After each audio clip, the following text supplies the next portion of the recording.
Assalamualaikum warahmatullahi wabarakatuh.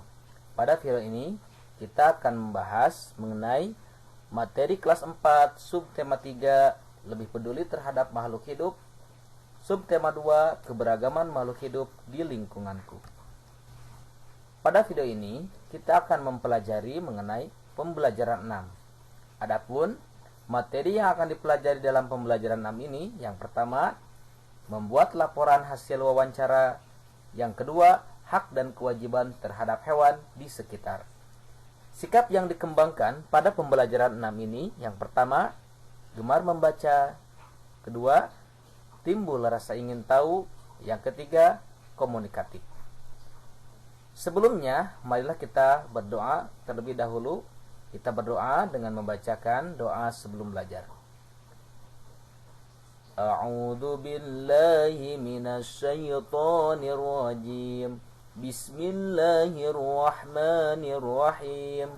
Raditu billahi rabba wa bil islami dina wa bi Muhammadin nabiyya wa rasula. Rabbi zidni ilman warzuqni fahman birahmatika ya arhamar rahimin. Oke, selanjutnya silakan perhatikan video berikut ini. Pertama, kita membaca mengenai wisata sapi perah. Wisata sapi perah. Kota Batu, Malang tidak hanya terkenal dengan kekhasan apel Malangnya, tetapi juga terkenal peternakan sapi perahnya. Pemkot Kota Batu, Jawa Tengah saat ini berupaya untuk menggalakkan wisata sapi perah sebagai pelengkap destinasi wisata buatan. Peternakan sapi di Kota Batu menghasilkan produk susu sapi segar yang banyak dipasok ke perusahaan susu instan di Indonesia. Dengan mengunjungi peternakan sapi di daerah ini, kita bisa melihat aktivitas para peternak pemerah susu. Pastinya, kita juga bisa belajar cara memerah susu sapi dengan benar. Tidak salah jika kota ini pernah dijuluki sebagai Swiss kecil di Pulau Jawa oleh para tentara kolonial Belanda. Salah satu produk susu sapi terkenal di Kota Batu berlokasi di depan alun-alun Kota Batu. Depot susu sapi Ganesha.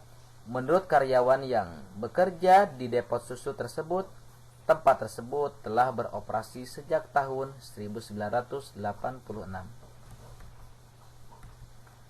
Depot susu yang lain adalah depot susu milik Koperasi Unit Desa Batu. Di sini kita dapat melihat proses pengolahan dan penyimpanan susu sapi. Susu diolah melalui proses pasteurisasi secara higienis tanpa bahan pengawet dan zat pemanis buatan. Selain susu rasa original, depot susu KUD Batu juga menjual susu rasa madu dan jahe. Sementara itu, produk susu yang dikemas botolan menawarkan rasa coklat, mocha, dan stroberi selain rasa original. Dengan berwisata ke peternakan sapi perah dan depot susu, kita tidak hanya mendapatkan susu segar sehat dan ilmu cara memerah susu, tetapi secara tidak langsung juga membantu pengembangan ekonomi warga Kota Batu. Untuk berkunjung ke spot wisata tersebut, kita bisa memanfaatkan jasa rental mobil yang dapat dihubungi untuk mengunjungi paket wisata Kota Malang dan sekitarnya.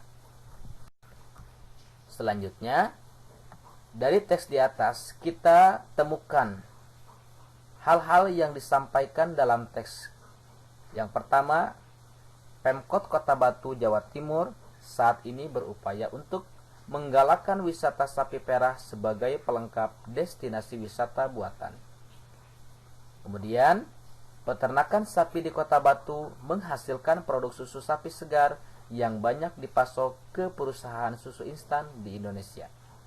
Salah satu produk susu terkenal di Kota Batu berlokasi di depan alun-alun Kota Batu.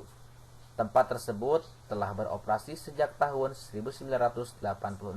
Selanjutnya, Yang dapat diperoleh kalau kita berkunjung ke objek wisata Sapi Perah antara lain susu segar, olahan susu yang beraneka rasa seperti susu rasa madu dan jahe, ilmu cara memerah susu, membantu pengembangan ekonomi warga Kota Batu. Dan silakan kalian temukan hal-hal yang lain ya, yang diperoleh ketika kita berkunjung ke objek wisata Sapi Perah. Selanjutnya, di sini kalian silahkan catatlah pokok-pokok isi teks yang dapat disusun menjadi bahan laporan. Kemudian, setelah kalian mencatat semua pokok-pokok isi teks dalam bacaan tadi, kemudian susunlah pokok-pokok isi teks menjadi bahan laporan. Silakan kalian ditulis di buku tugas kalian. Selanjutnya, silakan kalian menulis laporan hasil wawancara. Caranya, silakan kalian di rumah melakukan wawancara tentang tumbuhan atau hewan dengan narasumber ayah atau ibu kalian. Setelah kalian melakukan wawancara, silakan tulis hasil wawancara kalian dengan format penulisan laporan wawancara sebagai berikut. Yang pertama, latar belakang. Kalian di sini silakan menuliskan alasan melakukan wawancara. Contohnya, siswa kelas 4 mendapat tugas melakukan wawancara tentang tumbuhan atau hewan terhadap narasumber dari anggota keluarga di rumah. Maksud dan tujuan, menuliskan maksud dan tujuan dilakukannya wawancara. Contohnya, tujuan diadakannya kegiatan wawancara adalah untuk menggali informasi lebih banyak serta memperdalam pemahaman tentang berbagai hewan atau tumbuhan di lingkungan sekitar. Pemahaman meliputi karakteristik tumbuhan atau hewan serta kaitannya dengan habitat hidup serta hak dan tanggung jawab peternak terhadap lingkungan. Topik wawancara. Silakan kalian tuliskan topik wawancaranya. Contoh, kalian misalkan menuliskan tumbuhan dan hewan di sekitarku. Silakan untuk contohnya, kalian menuliskan tumbuhan dan hewan di sekitarku. Waktu dan tempat kegiatan. Menuliskan waktu dan tempat kegiatan wawancara. Misalnya, wawancara dilaksanakan pada hari Senin, tanggal berapa ya. Silakan kalian tuliskan. Kemudian waktunya, kalian melakukan wawancara kepada orang tua kalian pada jam berapa atau pada pukul berapa. Kemudian tempat kalian wawancara. Kemudian tuliskan hasil wawancara kalian. Jangan lupa kalian tuliskan siapa narasumber, pewawancara, dan hasil wawancara. Misalkan contoh, tumbuhan dan hewan di sekitarku. Narasumbernya, tuliskan namanya, pewawancara siapa, dan hasil wawancaranya seperti apa. Silakan kalian tuliskan. Lalu silakan kalian kesimpulannya dituliskan kembali. Apa yang telah kalian dapatkan ya. Laporan seperti apa yang telah kalian dapatkan, silakan rangkum dan membuat kesimpulan, dan silakan kalian tulis dengan format sebagai berikut. Selanjutnya, silakan kalian pahami di sini merupakan cerita tentang cara melestarikan hewan langka. Upaya melestarikan hewan langka bertujuan agar hewan tersebut tidak mengalami kepunahan. Kelestarian hewan sangat bermanfaat bagi kehidupan manusia, baik secara langsung maupun tidak langsung. Sebagai warga negara yang baik, kita berkewajiban dan bertanggung jawab untuk melindungi dan melestarikan hewan-hewan langka tersebut. Ada beberapa upaya yang dapat dilakukan untuk melindungi hewan langka. Antara lain, yang pertama, melakukan kegiatan penangkaran hewan langka. Yang kedua, menentukan tempat-tempat tertentu sebagai tempat perlindungan hewan langka, seperti Suaka Marga Satwa, Cagar Alam, Taman Nasional, dan kebun binatang. Dengan melindungi hewan langka akan diperoleh manfaat.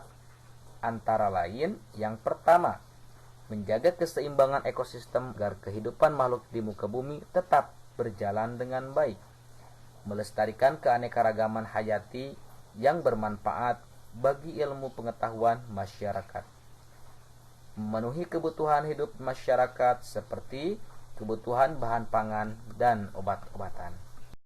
Nah, dari hasil membaca tadi, kita sebagai manusia memiliki kewajiban untuk bisa melestarikan hewan. Mengapa? Hewan langka jumlahnya sudah sedikit sehingga perlu dilestarikan. Jika tidak, hewan tersebut dapat punah. Apabila terdapat hewan punah, maka akan mempengaruhi kelangsungan hidup makhluk hidup lainnya, sehingga menyebabkan ketidakseimbangan di dalam ekosistem tersebut. Kita dapat menghimbau kepada masyarakat untuk peduli terhadap lingkungan dengan cara menjaga agar hewan tidak mengalami kepunahan. Kemudian, manfaat melestarikan hewan langka berarti melaksanakan kewajiban kita terhadap makhluk lainnya. Marilah mulai saat ini kita peduli dengan melestarikan hewan-hewan yang ada di sekitar kita. Sebagai warga negara yang baik, kita wajib ikut dalam menjaga alam sekitar. Contohnya ialah hewan yang punah. Kita harus berusaha untuk mencegah kepunahan supaya alam kita masih terjaga dan menjaga keanekaragaman flora dan fauna. Jika kewajiban warga negara dalam melestarikan hewan langka tidak dilaksanakan, maka hewan akan mengalami kepunahan dan keragaman fauna akan berkurang. Nah, di sini ini adalah daftar hewan atau tumbuhan yang mulai langka di Indonesia. Yang pertama, harimau Sumatera, tempat hidup dan berkembang biaknya yaitu di Sumatera, jumlah perkiraan ada 500 ekor. Kemudian badak bercula 1, tempat hidupnya ya atau habitatnya itu di Jawa. Jumlah perkiraan puluhan ekor. Kemudian nama hewan langka lainnya di sini ada orangutan, monyet hitam, anoa, jalak Bali, macan tutul, kanguru pohon, gajah Sumatera, pesut mahakam. Nah, ini adalah daftar hewan yang mulai langka ya yang berada di Indonesia. Tentunya kita harus bisa menjaga supaya hewan-hewan tersebut itu tidak terjadi punah. Ya. Selanjutnya tumbuhan yang mulai langka, yang pertama di sini ada Rafflesia arnoldi, kemudian bunga bangkai raksasa, kantong semar, damar, cendana, belian, anggrek tebu, jelutung, bayur, tengkawang. Ini adalah tumbuhan-tumbuhan yang mulai langka yang berada di Indonesia. Baiklah, mudah-mudahan dengan adanya video ini bisa membantu kalian belajar di rumah. Terima kasih.